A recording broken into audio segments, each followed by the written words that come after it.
패권을 322년에 잡은 후에 유대가 자기의 독특한 종교와 문화를 유지했지만 아주 강력하게 유지하려고 노력했지만 실제로 다 헬레니즘 문화 속에서 많이 살았거든요.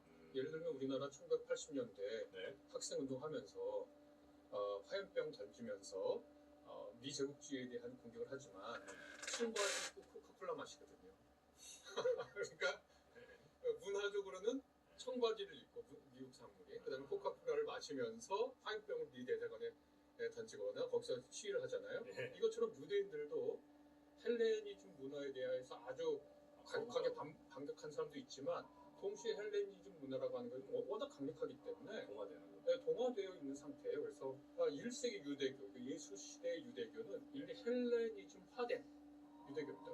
그거는 그 헬레니즘 문화 너무 세가지고 로마 시대가 돼도 나중에 BC 63년에 로마가 지중해 세계 패권을 차지하거든요. 네. 그때 한 로마 작가가 그렇게 썼습니다. 우리가 정복한 자들에게 정복당했다고. 정복한 사람은 누구냐? 우리가 군사적으로 그 사람들을 정복했지만 문화적으로는 정복당했다. 로마 황제의 그 가정교사들을 두는데 헬라말을 하는 노예들을 둬요.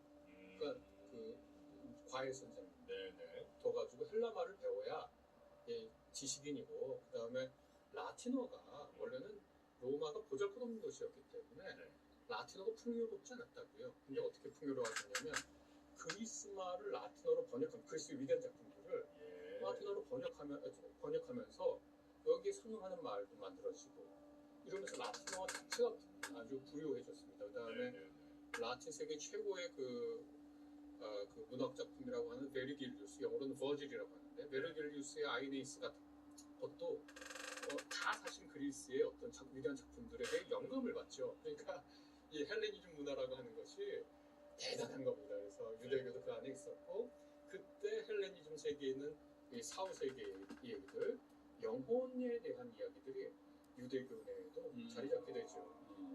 물론 그 전에는 페르시아에 가가지고 페르시아의 그 사상들, 선과 악의 이분법. 제가 언제 오면서 배동만 교수님 얘기 봤는데 악은 도대체 어디로 풀어왔는가 이런 질문들을 이제 기독교인들에게 한단 말이죠. 이런 것들이 사실은 다 여기 유대교 세계에서는 그런 질문들을 잘 하지 않습니다. 이원론적이지 않아요. 실체적으로 악의 신이 있다고 생각하지 않아요. 그럼 죽으면 다들 하나님의 나라로 간다 이 정도? 그 얘기죠. 없습니다. 수월이 있어요. 수월. 저승. 네, 저승. 수월이 하데스하고 상응하는 개념입니다. 그러니까 죽은 자의 세계에 가는 거예요. 수월. 네, 수월이라고 우리나라 말로 응역할 때 스월 이렇게 합니다. 아니 근데 그러다 보면 천국이랑 지옥은 언제부터 본격화된 거예요? 그게 이제 페르시아 이후에 유대교에서 들어오면서 연결교죠. 뭐 페르시아 이제 BC 기원 전 537년 혹은 536년에 바빌론 포로가 일어나고 사람들이 그 후에 50년 이후에 귀환하기 시작하고 귀환한 사람들이 예루살렘의 신전을 다시 신축하여서 한 70년 이렇게 해서 이제 사람들이 돌아오고 날 때부터 그 어떤 사후 세계에 대한 이야기들이 이제 발전하기 시작하고 그 다음에 이제 부활에 대한 이 생각도 그때부터 심화되기 시작하고 부활에 대한 것도 심화되기 시작하고 그러니까 사상적으로 종교사적으로 보면 대략 학자들이 뭐 이견이 있죠. 이게 뭐 기독교라고 하는 것이 제가 전에도 말씀드렸지만 2000년 동안 수많은 사람들이 수많은 얘기를 했는데 아직도 새로운 얘기할 게 남아있다고 생각하는 종교니까 이론은 있지만 대체적으로 이런 견해를 갖고 있습니다. 학자들은 그렇게 생각합니다. 그때부터 뭐 천국과 지옥에 대한 천당과 지옥에 대한 이야기들이 조금 이렇게 퍼지기 시작했고 유대 사회에서도 퍼지기 시작했고 그러다 보면 예수님이 뭐 말씀을 열심히 이렇게 하실 때 그때는 사람들이 대체로 그거에 대한 인식은 좀 있었겠군요. 네, 있었는데 사두개인들은 거절했어요.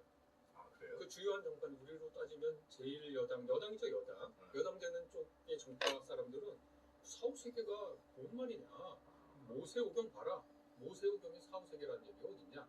이런 모세오경 창세기 출애굽기 레위기 민수기 신명기라고 하는 이스라엘의 위대한 지도자인 법을 세운 사람이거든요. 굉장히 중요한 겁니다. 법을 준 사람. 이게 그 고대 세계에서는 왕이거든요, 통치자. 근데 그 모세오경 봐라. 거기에 무슨 사후 세계 자세히 묘사했냐? 그런 거 없다. 이 사두개파라고 하는 사람들은 사후 세계에 대한 이야기를 거절했어요. 아주 거절했고 일반 민중들이나 네. 아니면 이제 바리새파라고 하는 일종의 야당적, 제1야당적 네, 네. 정확한 상하는 건지는 좀 따져봐야 되지만 그래도 그냥 이해하기 쉽게 말씀드리는 건데 네. 야당교는 사후세계에 대한 믿음을 가지고 있었죠. 그리고 예수도 사후세계에 대한 사후세계, 그러니까 죽음이 끝이 아니다. 사후세계라고 보다는 죽는다고 하는 것. 인간이 육체적으로 생명을 다했다고 하는 것이 인간 삶의 전부가 아니다. 라고 하는 것은 확실히 얘기했죠. 네, 네, 네. 근데 그게 아무래도 사후세계가 있다고 얘기하는 게 그건 그냥 종교적으로만 보면 기독교라고 뭐 하지 않더라도 종교적으로 보면 훨씬 더 사람들을 모시기에는 좀 유리한 그런 거 아니겠습니까? 뭐 다들 그때는 뭐 워낙 또 평균 수명도 짧았을 때고 하니까 사람 여기저기서 죽어나가는 거 이렇게 죽고 저렇게 죽는 거 많이 봤을 때인데 그때 죽으면 그냥 끝이다. 이거는 종교적으로 조금 힘들 것 같고 그게 죽고 나서 그렇게 이제 생각하기 쉽죠. 그러니까 우리 한국 초기 기독교도 예수천당 불신적이라고 하는 게 네. 사회가 어려우면 이 사회에 힘을 가질 수가 없으니까 그렇죠. 죽고 난 후에 보상을 바라는 네. 그리고 내가 정말 이 세상 사는 거 너무 힘든데